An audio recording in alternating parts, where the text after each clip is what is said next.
Welcome to the Play Podcast with me, Douglas Schatz.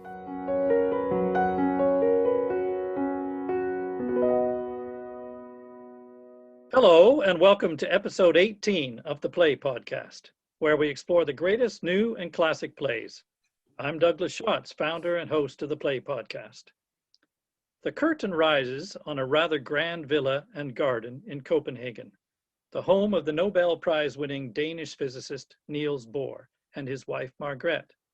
They await the arrival of an old friend and former colleague, German physicist Werner Heisenberg. But this is not an ordinary visit, because it is September 1941. Denmark is occupied by the forces of the Third Reich, and Heisenberg is a prominent member of the German scientific team working on the potential applications of nuclear fission. Bohr is half Jewish. Both men are under surveillance. What is the reason for their meeting at this charged time? This is the central question of Michael Frayn's award-winning play, Copenhagen, as it was of the historic meeting between the two scientists. Why Heisenberg visited Bohr in occupied Copenhagen in 1941 has remained an insoluble mystery ever since, particularly as the accounts given by each of them over the years that followed were vague and divergent. Our interest in the import of their meeting is heightened because of what was at stake as Hitler's armies overran Europe. What were the two men's respective roles in the potential development of more devastating and decisive nuclear weapons? Did they compare notes on the practical possibilities or moral responsibilities? How did Heisenberg reconcile scientific or personal ethics with collaboration with the Nazi regime? And what about Bohr's prospects as the son of a Jewish mother with the program of mass exportation intensifying? All of these questions and more surround their meeting are explored in the dramatization in the play. Copenhagen premiered at the National Theatre in 1998, winning the Evening Standard Award for Best Play that year. It transferred to the West End in the following year and opened on Broadway the year after that, also winning the Tony Award for Best Play. The play has been revived many times since and will be presented again early next year, all being well, at the Theatre Royal Bath with Philip Arditi, Hayden Gwynn, and Malcolm Sinclair, directed by Polly Findlay, which I'm very excited about, not least simply to be able to see and support live theatre. The play has also been made into a BBC television film, the text adapted and directed by Howard Davies, with Daniel Craig, Stephen Ray, and Francesca Annis in the cast, which you can still find on Amazon Prime. And it has also been adapted for BBC Radio 3, starring Benedict Cumberbatch, Greta Scacchi, and Simon Russell Beale. I'm delighted and honored to be able to talk today with none other than the playwright himself, Michael Frayn, who joins me via video link. Before we launch into discussion of the play, I must do a proper introduction, however, to Michael. Michael Frayn is a literary national treasure, a best-selling and award-winning novelist, journalist, screenwriter, and playwright. After reading philosophy at Cambridge, he worked as a reporter and columnist for The Guardian and The Observer newspapers.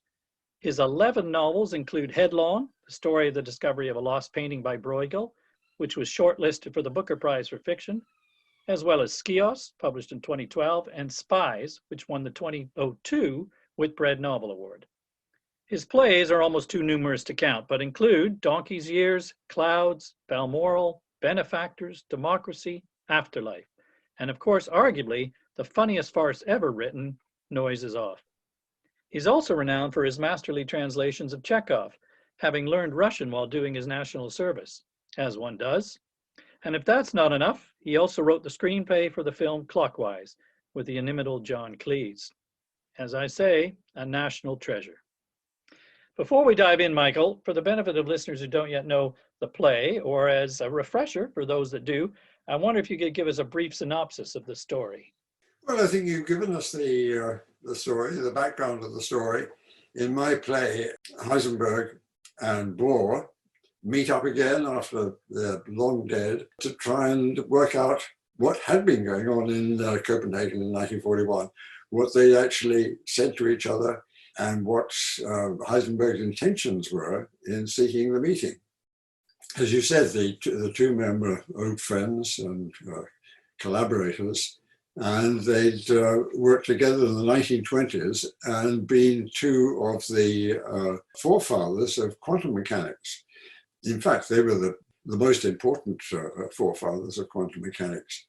But in 1941, there was this slight difficulty that there was a World War and Denmark had been occupied by Germany. So it was very difficult and embarrassing for Niels Bohr to receive a visit from his old German friend. He was a patriotic Dane, he didn't want to be seen to be consorting with Germans. But Heisenberg was very insistent on the meeting. He plainly had something important he wanted to tell Bohr. And what the play is about really is, it's about human intention. Just as Heisenberg had demonstrated with the uncertainty principle, you can never know everything about the behavior of a physical object. It seems to me there's a theoretical difficulty in ever knowing anything about human thought and human intention. For completely different reasons. There's a metaphorical similarity. But once again, there is a theoretical difficulty to ever knowing anything about what people are thinking and why they do what they do. And I think this applies not only to other people, but to oneself. So what was it that attracted you in the first place to write about these two men, and in particular, this meeting? I'm absolutely not a scientist, but I did study philosophy. And if you study philosophy, you can't help but come across quantum mechanics because it throws up so many philosophical oddities and problems. So I got some faint amateur idea of what Bohr and Heisenberg had been up to in the 1920s. And then I read a book by Thomas Powers, an American science writer and journalist, called Heisenberg's War, and read for the first time about this Heisenberg's journey to Copenhagen. It'd been much written about, but I hadn't come across it before. And immediately I thought of this parallel between the difficulty of knowing what Heisenberg was up to in 1941 and knowing what a particle is up to.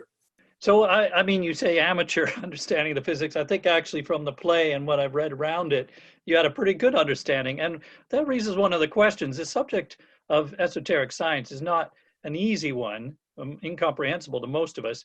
And I wondered how you chose to write a play about it, because it might make a pretty dry drama. And this isn't a dry drama, I would assure you.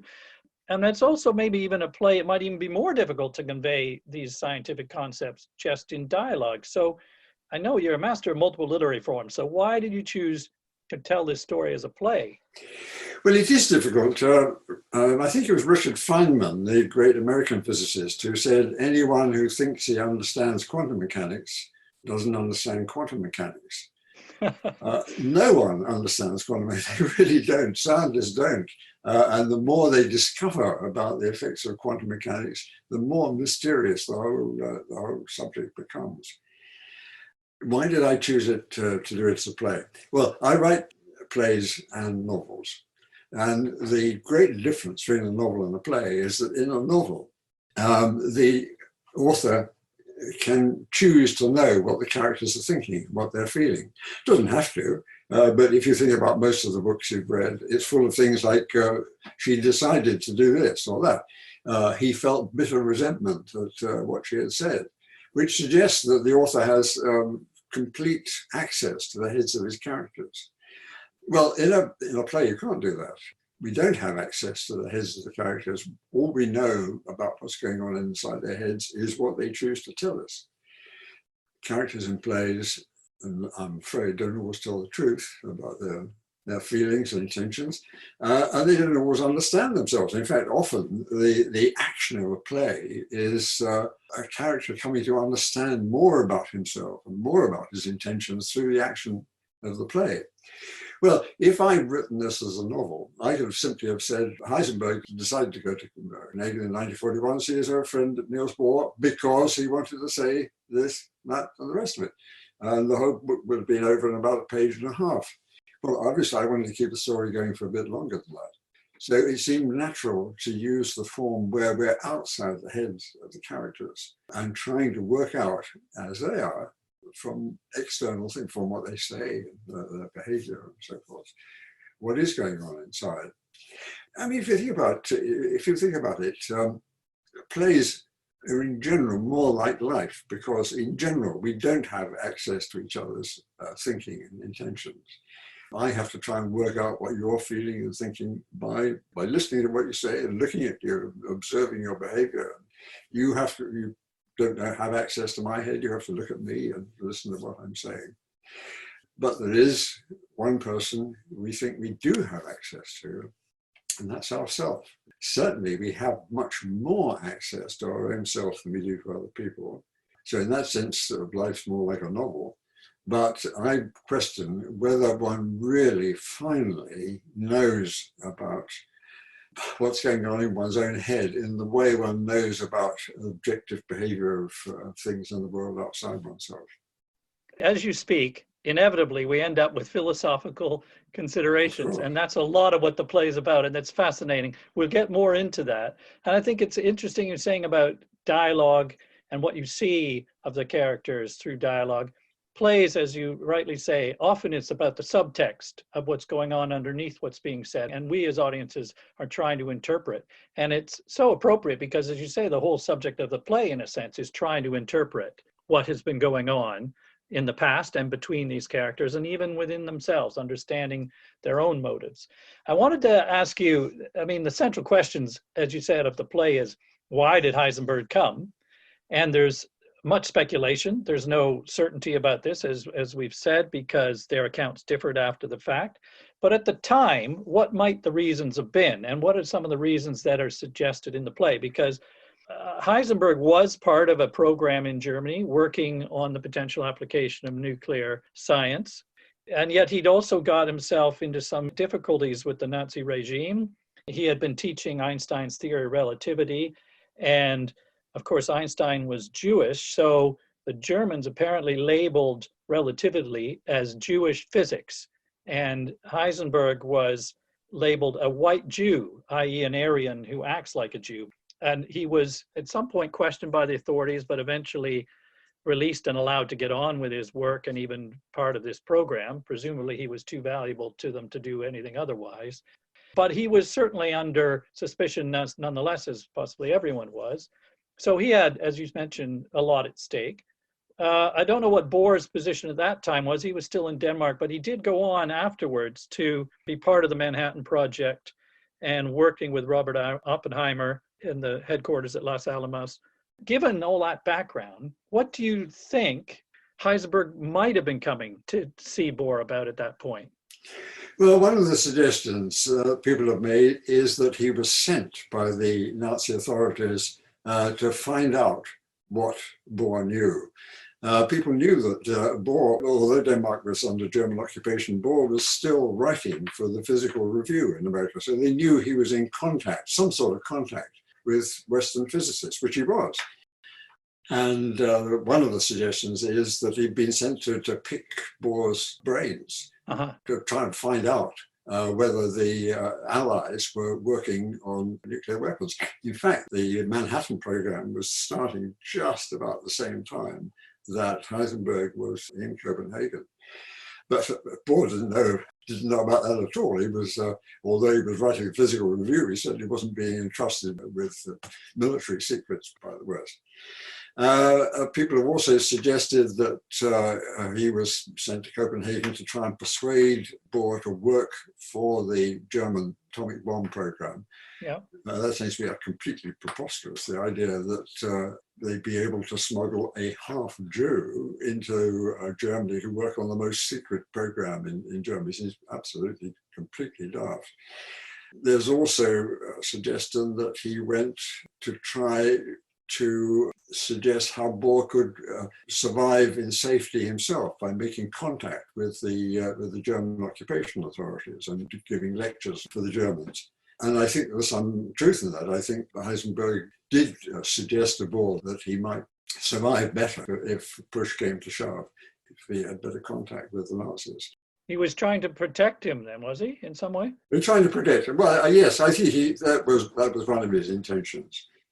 But from everything that Heisenberg says, and that what other physicists say who were working with Heisenberg in Germany, he also had another intention in going. The situation was that at the beginning of the Second World War, everyone thought they were completely safe working on nuclear physics, that there wasn't the faintest chance of building a weapon based on nuclear fission, because Bohr had demonstrated that the only bit of the natural uranium that fissions is an isotope called U-235, which is only a very small part of natural uranium. And it had been demonstrated by other people that you would need enormous quantities, you need so many tons of this, and it was extremely difficult to separate. And there was not the faintest chance that they could ever separate enough of it to make a chain reaction. And the Germans were working in absolute safety, trying to build a reactor.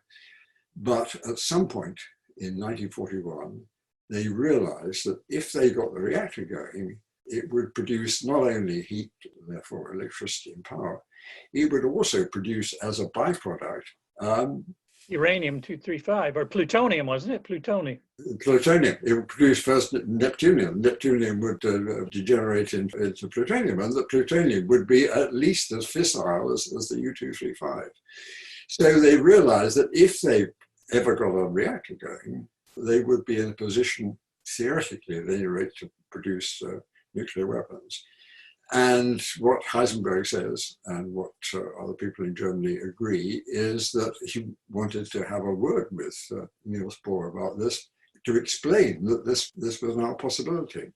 And what did he think he was going to achieve by sharing that information? Or, because as you said, Bohr, he even says in the play, Bohr says at the time that there was no way he could imagine that physics could be used to create armaments. But what was Heisenberg's intention? If he was trying to feel out what the Allies were doing, or was he going to share how far the Germans had got? Why would he do that if he's working for the Germans? Well, one of the possibilities, and Heisenberg seems to be suggesting that this was his intention, was to suggest that eventually governments would have to ask physicists for their advice on whether it was worth going ahead with a weapons program or not. And that it would be up to physicists to advise them for or against.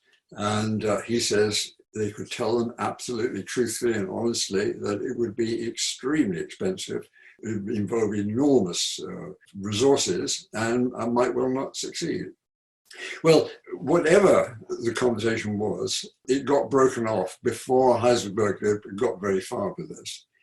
But the curious thing, one of the oddities about this about the play is that its production has provoked the release of a lot more information. It's rather like a parallel with quantum mechanics, where they established that the observation of a particle actually changes the behavior of the particle, presenting this fiction about Heisenberg's visit to Copenhagen. First of all, led Niels Bohr's family to release a draft of a letter that he'd written to Heisenberg about the meeting, which had been put in the Niels Bohr archive and was not supposed to be released until 10 years, 20 years after Niels Bohr's death, which wouldn't have been until 2012. But because someone mentioned this, everyone began to speculate about the possible contents of the letter, and the Bohr family decided to release it early. And there was a lot of stuff in the press about this, and indeed, Niels Bohr dissents from the account that Heisenberg had given of the meeting in many ways. But what seems to me absolutely extraordinary is what he agrees about. He agrees that Heisenberg did begin to indicate to him that there was a program to build nuclear weapons in Germany, that he, Heisenberg, was running it, and that they now thought that it was theoretically possible to build nuclear weapons. Well, this seems to me absolutely astonishing. Everyone knew that Bohr was still in contact with physicists in the West. And unless Heisenberg was extremely idiotically naive, he must have realized that Bohr would attempt to pass this information on. And it seems to me that this really does demonstrate that he wanted the information passed on to physicists in the West that Germany was actually working on nuclear weapons. And indeed, as soon as Bohr could, he was in touch with a British physicist called Chadwick. And he, in a coded form, he did indicate that Heisenberg had told him that they were working on nuclear weapons. But Niels Bohr had been so thrown by what Heisenberg had said, this suggested that it might be possible to produce nuclear weapons, that he had reworked all his calculations again, but still come to the same conclusion that it would take tons and tons of the version of uranium that they couldn't produce. So he thought they were still safe. But this does seem to me to suggest that Heisenberg really did want Bohr to pass some kind of message on to Western physicists. Then, several years after the release of the Bohr letter, the Heisenberg family released a letter.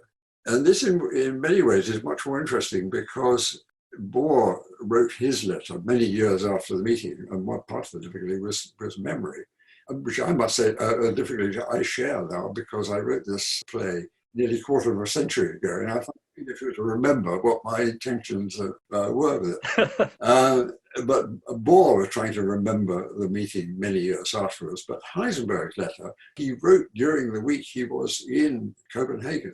It was a letter to his wife. He wrote it in 3 stages during the week that he was in Copenhagen.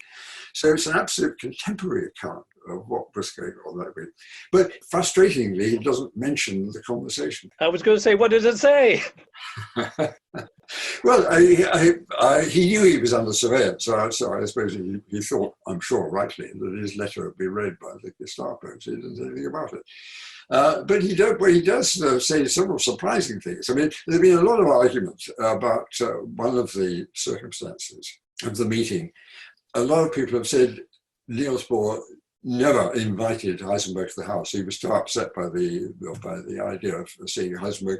He will only receive him at his institute in the center of Copenhagen. Well, the letter makes it clear that Heisenberg went almost straight from the train station when he arrived in Copenhagen to the Bohr's house and spent the evening there. Well, that's a bit of a surprise, but the next surprise is that he went back for another evening at the Bohr's 2 days later on the Wednesday.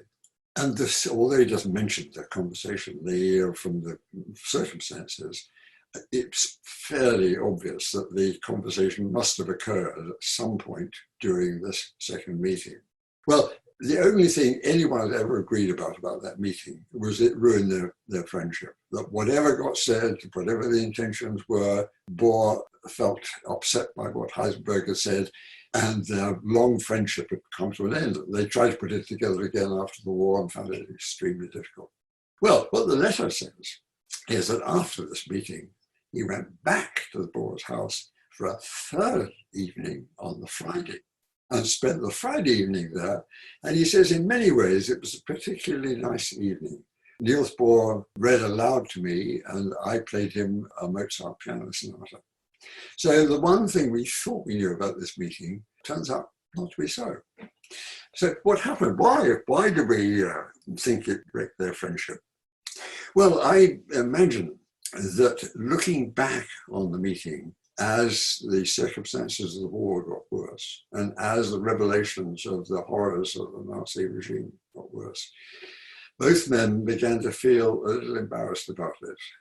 Heisenberg felt embarrassed about his connection with the atomic bomb program, and Niels Bohr felt embarrassed about having received Heisenberg. And as I've said in the introduction, history is not what happens at the time, it's what people recall and reconstruct afterwards as having happened. Mm-hmm. And the history of the period changed when Heisenberg and Bohr looked back on it and remembered it not quite in the way it had seemed when the events occurred during that week. So yes, history is a story, as you say. I love the idea of the power of the theater, that the play actually sent ripples out there and things started coming out. That's fantastic. But also you're saying if Heisenberg was coming to tell him that this was possible, as you've also said, this was hugely risky, wasn't it, on his part? This could have been treasonable as far as the Germans were concerned, which of course is part of the fact, but that there's a part of the meeting where they go outside the house and out of earshot because they assume they're under surveillance, that the house is bugged. And that's in that portion of their conversation when they're outside that whatever is shared. And it's perhaps that's in theory the occasion when Heisenberg might think he could risk telling Bohr about the German program. But it's fascinating to think that one of the motives for doing so might have been an idealistic idea that by sharing this, they would agree as scientists not to pursue what was possible, that, as you said earlier, that they had some power to advise politicians about the practicalities and they could somehow deliberately misdirect them. That also seems somewhat unlikely. How realistic do you think that option was? Well, I think it is striking that Bohr does agree that Heisenberg did indicate to him that there was an atomic bomb program, and he now did think it was possible to make atomic weapons. And yes, this would have been treasonable. I mean, Heisenberg was trying to put it at its sort of lowest level of saying, not that we could sabotage the program, but he's just saying that if people are thinking of going ahead with the program to make atomic weapons, it's going to be staggeringly expensive. It's going to be a political decision. And the only way the governments are going to come to a decision about it is to ask physicists, is it possible? How much is it going to cost? And Heisenberg says that what he was saying, and this sounds plausible to me, that they didn't have to tell any lies. They just had to tell the truth, that it would be staggeringly expensive. And indeed, the Manhattan program was incredibly expensive. The Manhattan program was absorbing something like a third of the energy production of the entire United States at one point. I mean, they require huge amounts of energy, huge industrial facilities put up to separate the uranium-235 and make plutonium. But of course, the question isn't just a practical one, though, is it? And what makes the play so rich and the circumstances of this meeting and the questions around it are that there's a moral question as well, isn't there? And at one point, Heisenberg raises this with Bohr. He's saying, does one, as a physicist, have the moral right to work on the practical exploitation of atomic energy? If as a human being, you can see its potential, then it must raise those questions as well. It is. It is about the moral questions, but in order to decide moral questions, you have to understand intention. You can't allot moral blame or praise, for that matter, just by observing external actions. I mean, if I stick a knife into someone, it depends very much on what my intentions are when I do it, whether that's a criminal act or whether I'm saving somebody else down the road from an even worse fate. So intention comes first, and our moral judgment depends on understanding intention, and intention is very, very difficult to understand. Yes, I guess we don't. That's the problem here, is we don't really know what was said or what the intentions were. All of this that we've just been discussing has been speculation.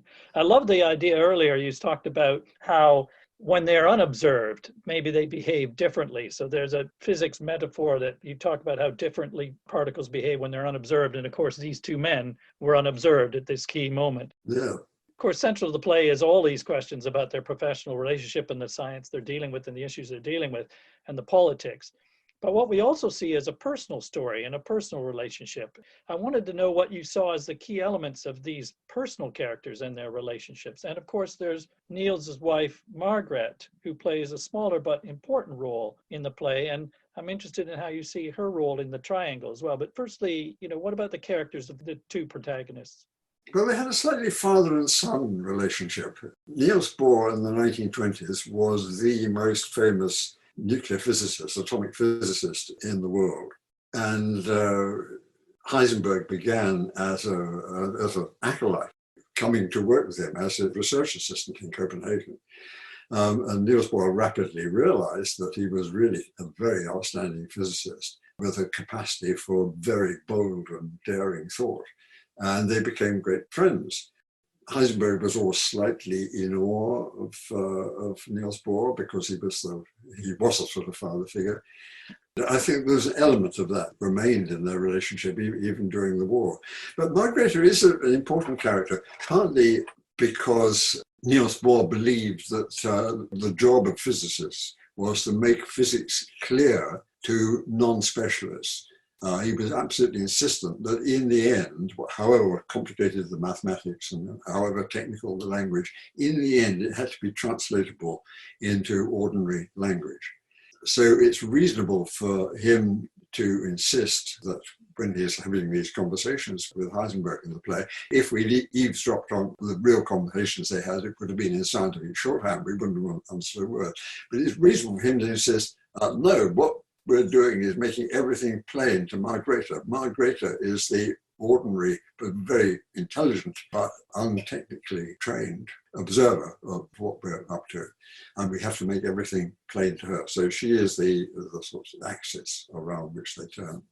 Also, part of her role is that she was always a bit suspicious of Heisenberg.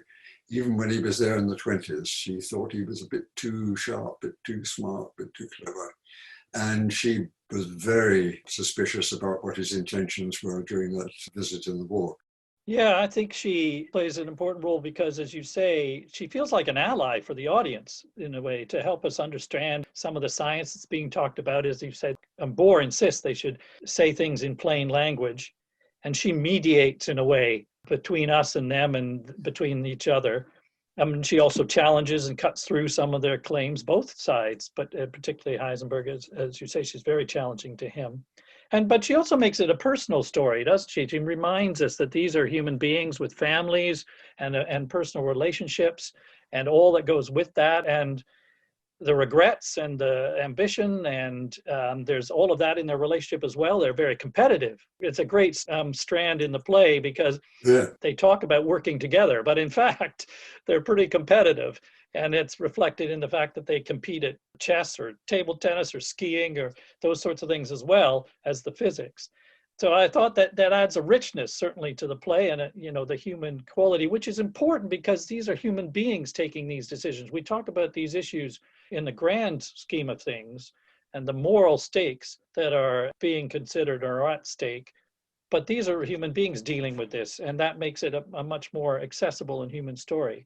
I wanted to ask you also about the structure of the play, because within a few lines of the opening of the play, and you mentioned at the very beginning, Bohr says about what's happened in the past, doesn't matter, my love, now we're all three of us dead and gone.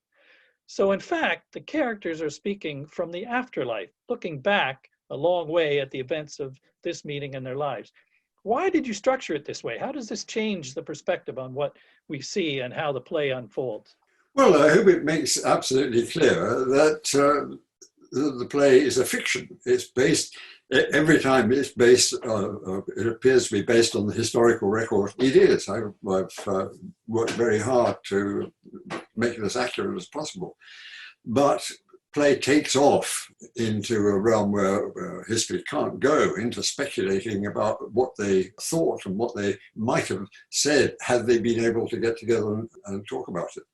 So I hope when people say that we've come back from the dead to talk about it, this makes it absolutely plain that they are fictitious projections of those three people.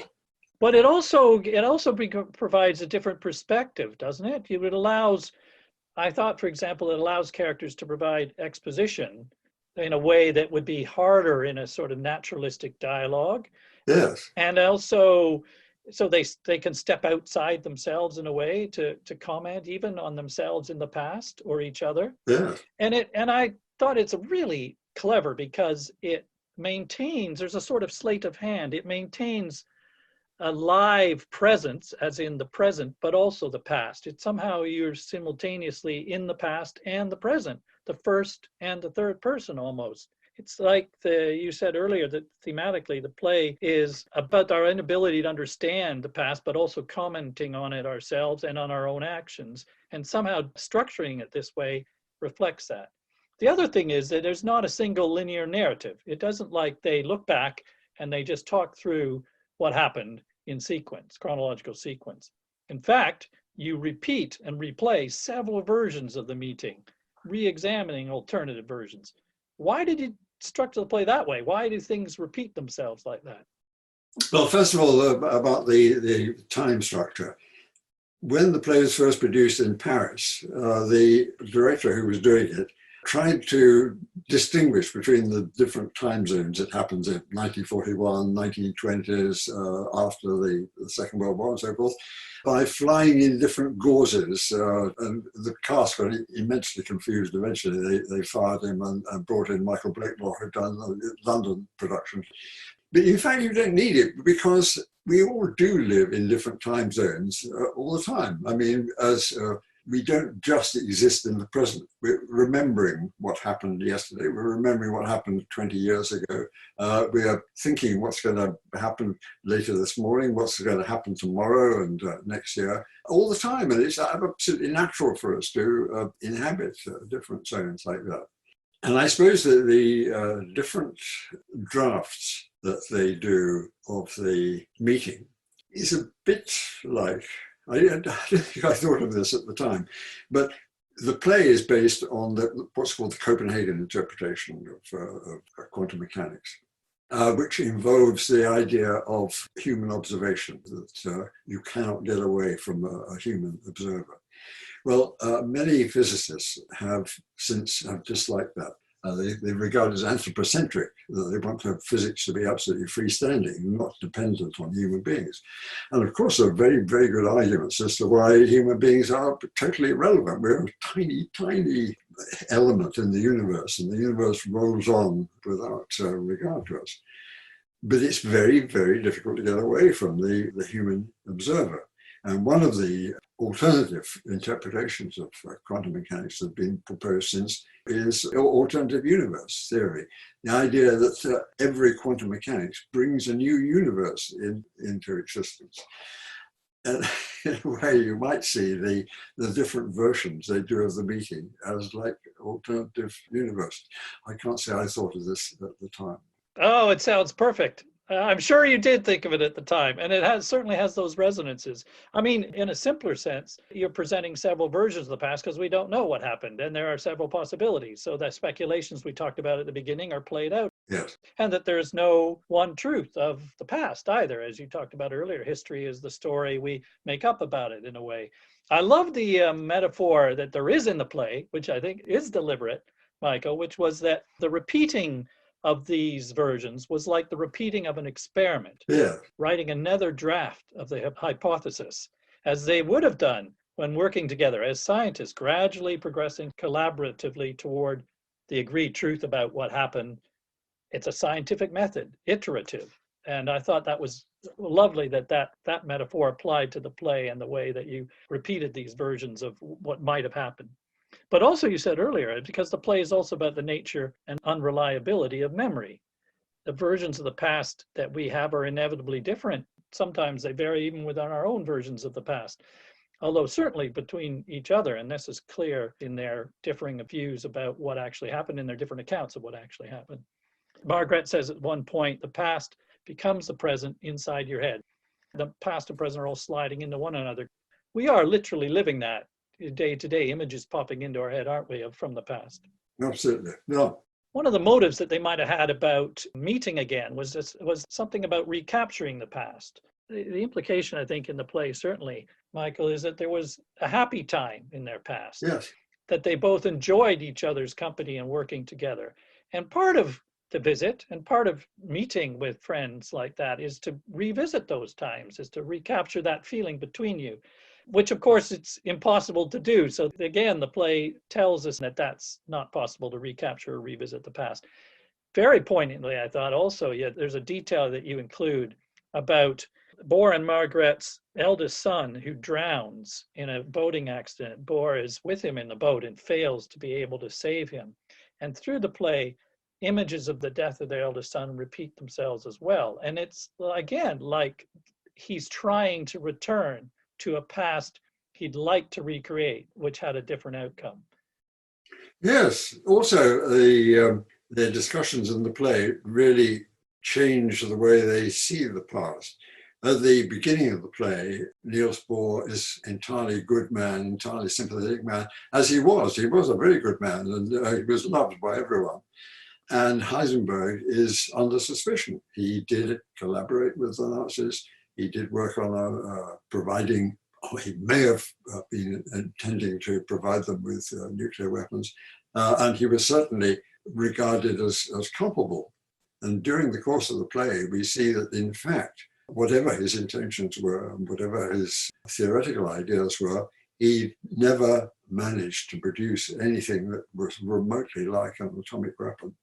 Whereas Bohr did actually go to America and work on the Manhattan Project and was involved in the death of many, many thousands of people in Hiroshima and Nagasaki, which was a bitter irony.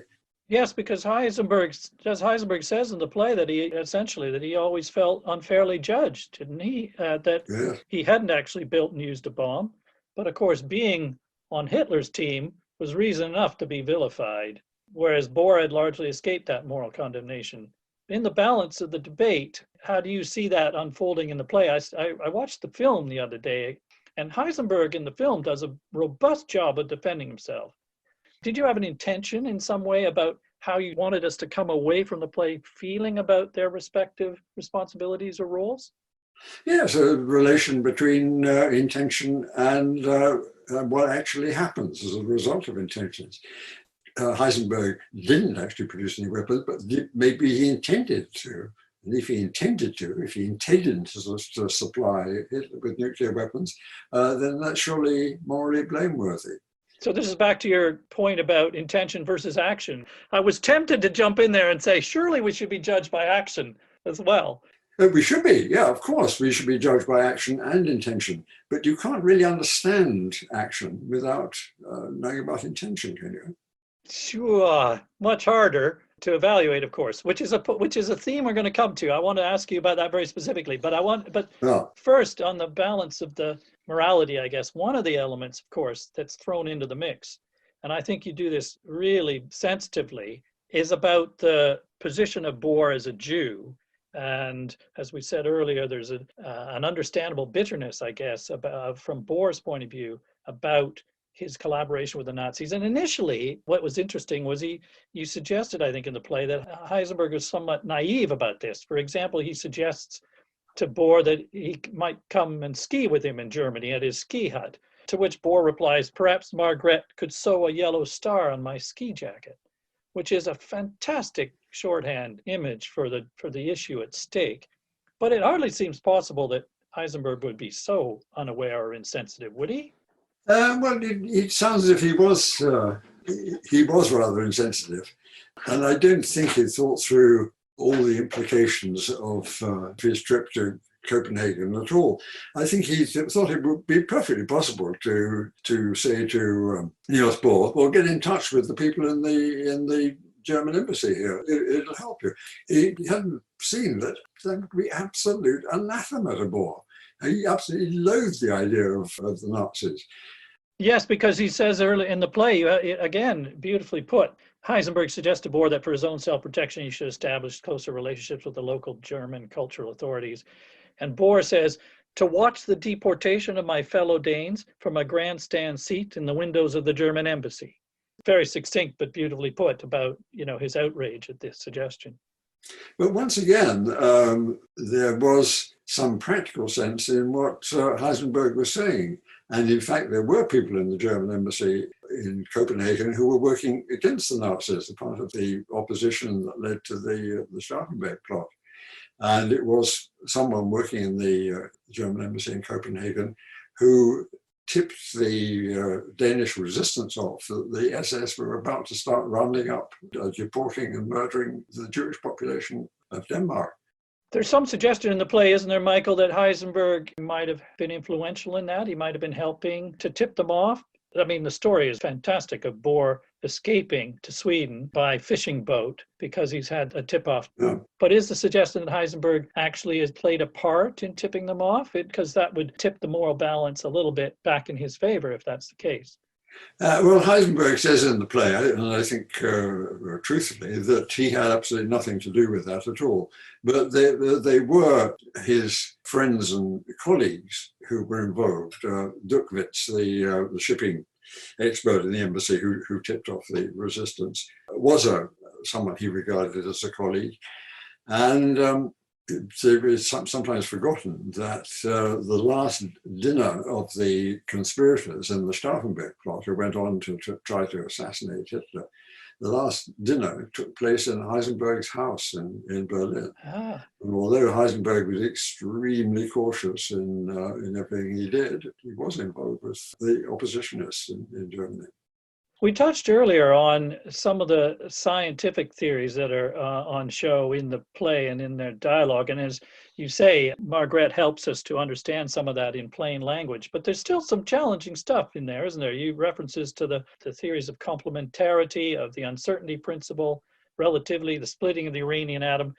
How much do you think we need to understand some of that when we're coming to the play?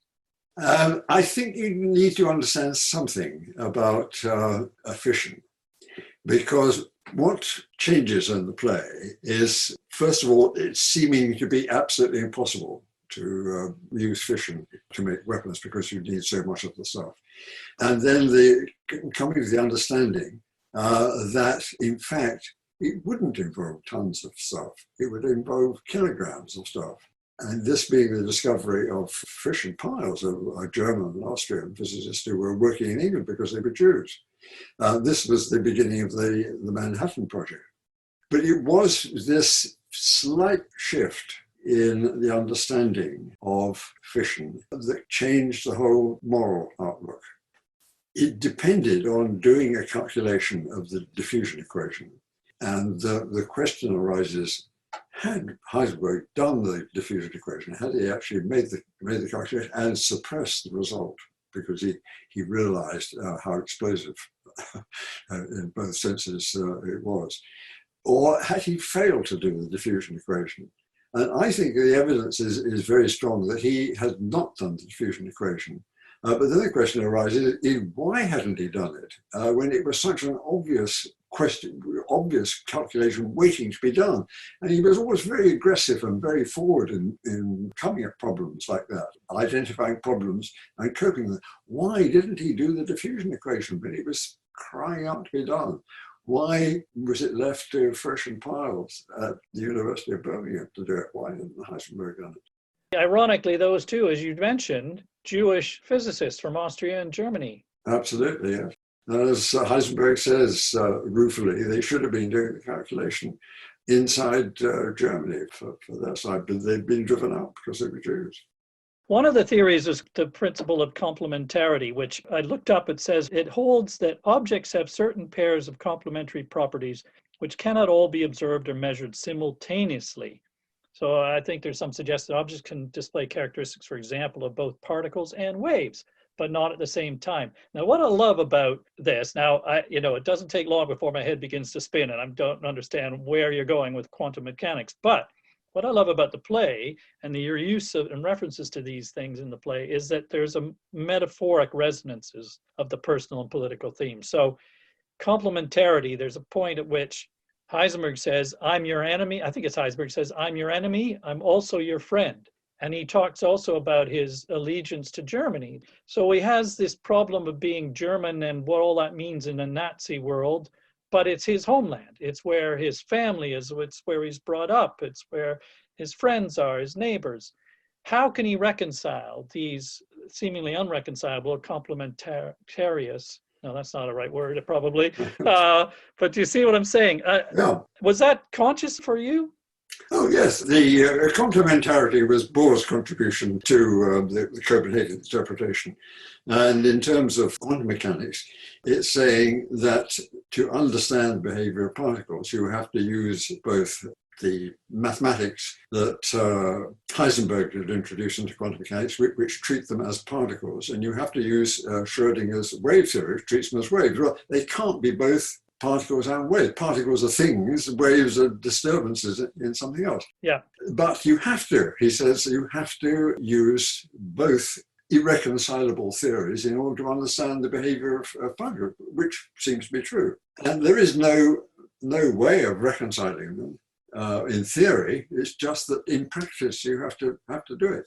And Heisenberg is saying it's the same with behavior, that we've got these things which cannot theoretically be reconciled. These obligations and aims cannot be theoretically reconciled. But in fact, we have to, in practice, we have to find some way of dealing with them. And then the uncertainty principle, which is the other part of the Copenhagen interpretation. The Copenhagen interpretation, yes, is that there's a limit to the accuracy of the simultaneous measurement of pairs of qualities, such as position and momentum or energy and time.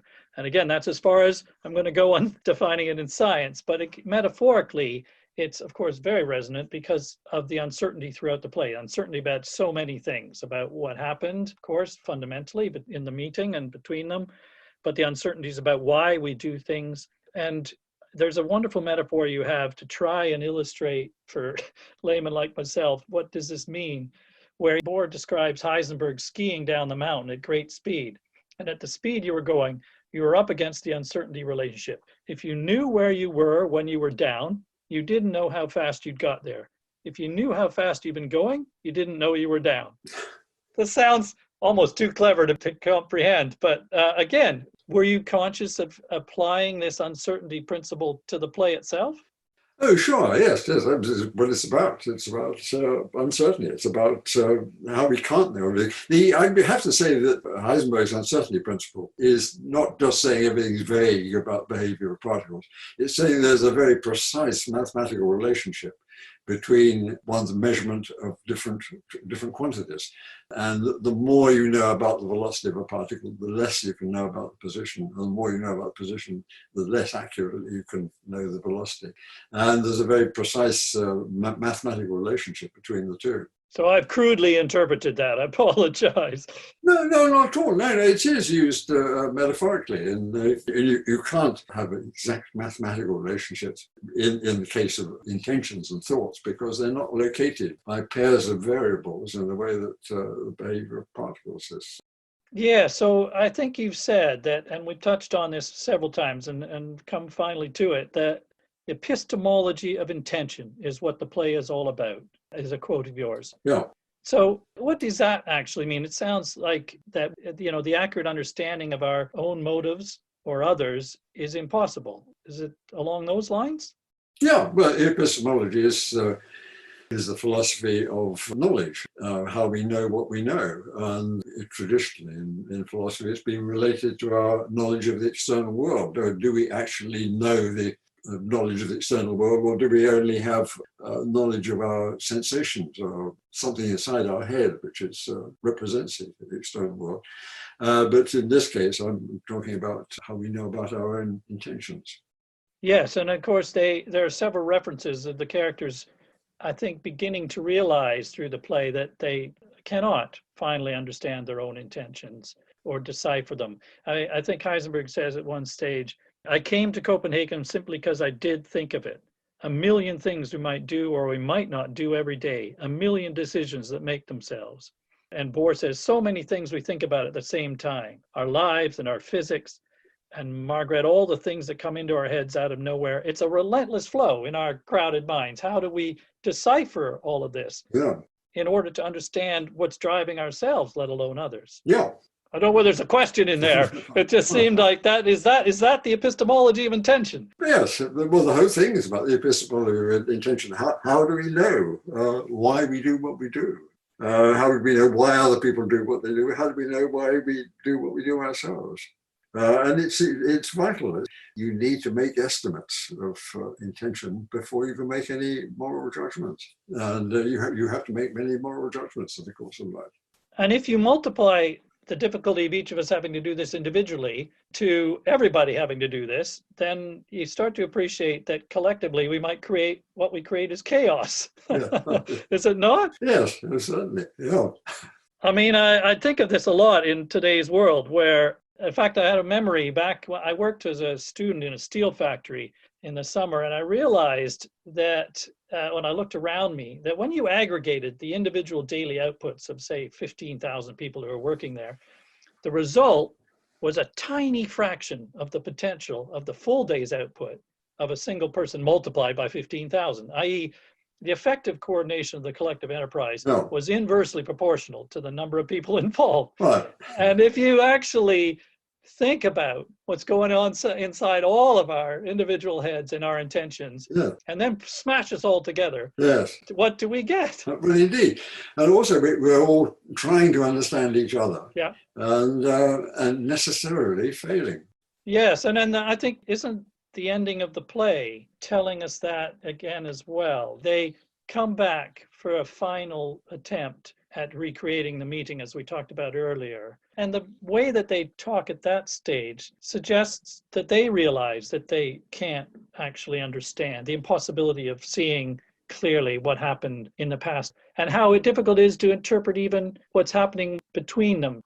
They're looking at each other's faces and their smiles and trying to understand what's going on behind those in each of the characters' minds. And the suggestion is they're not able to really understand. Is that right?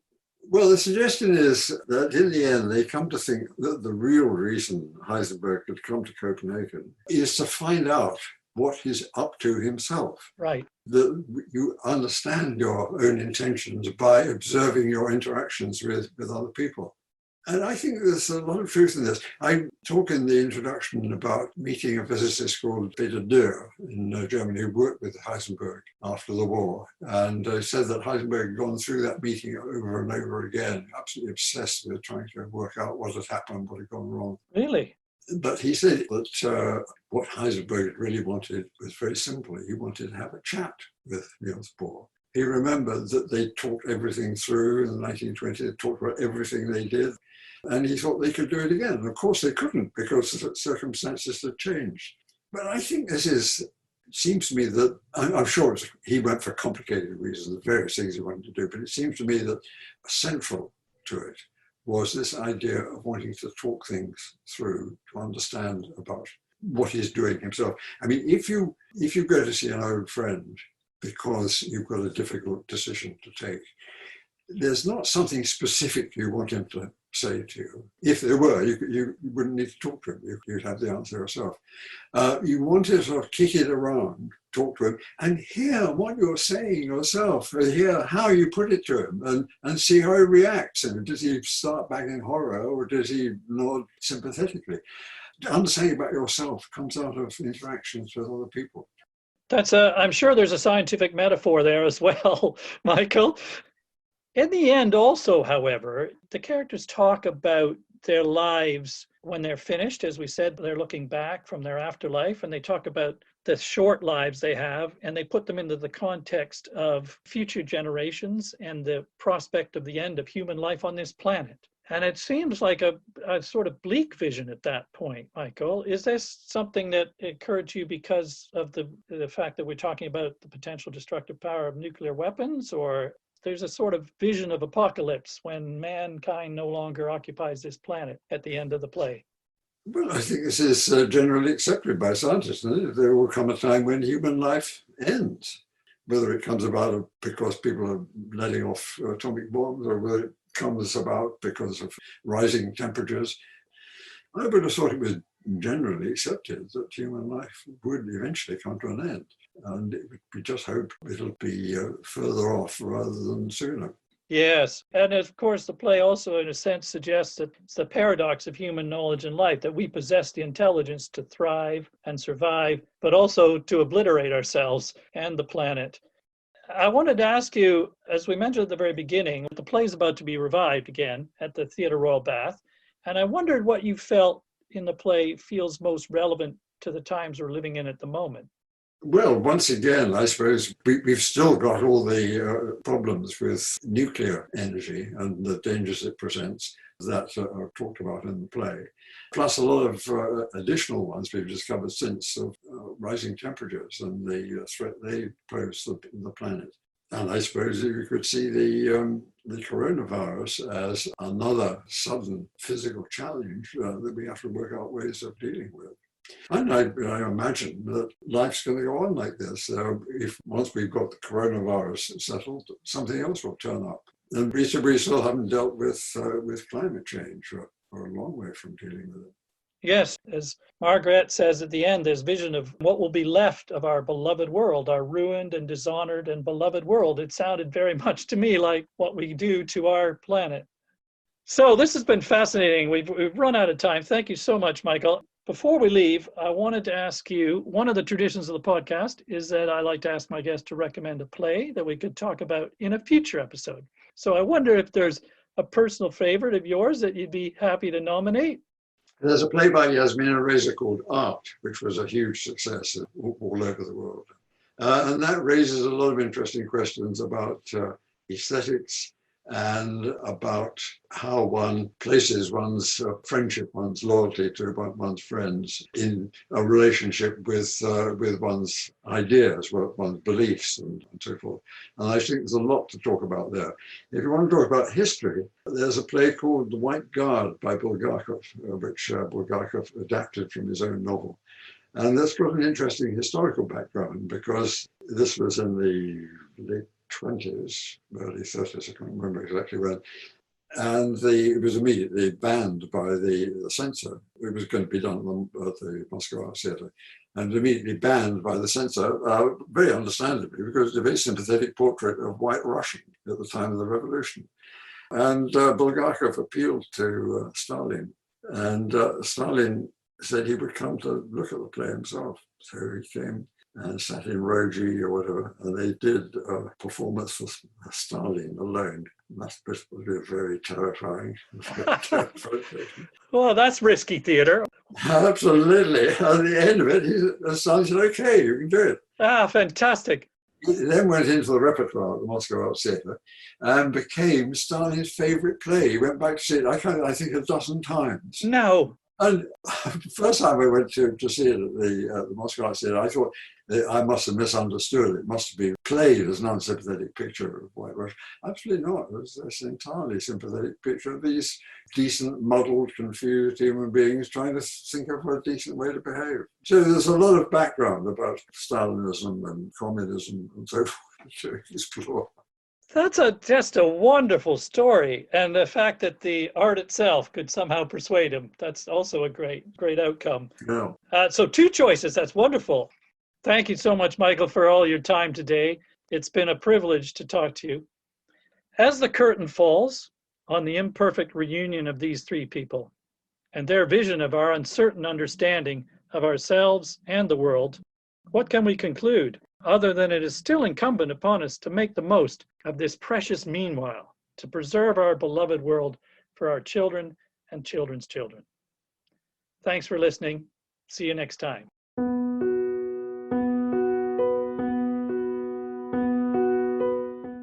Thanks for listening.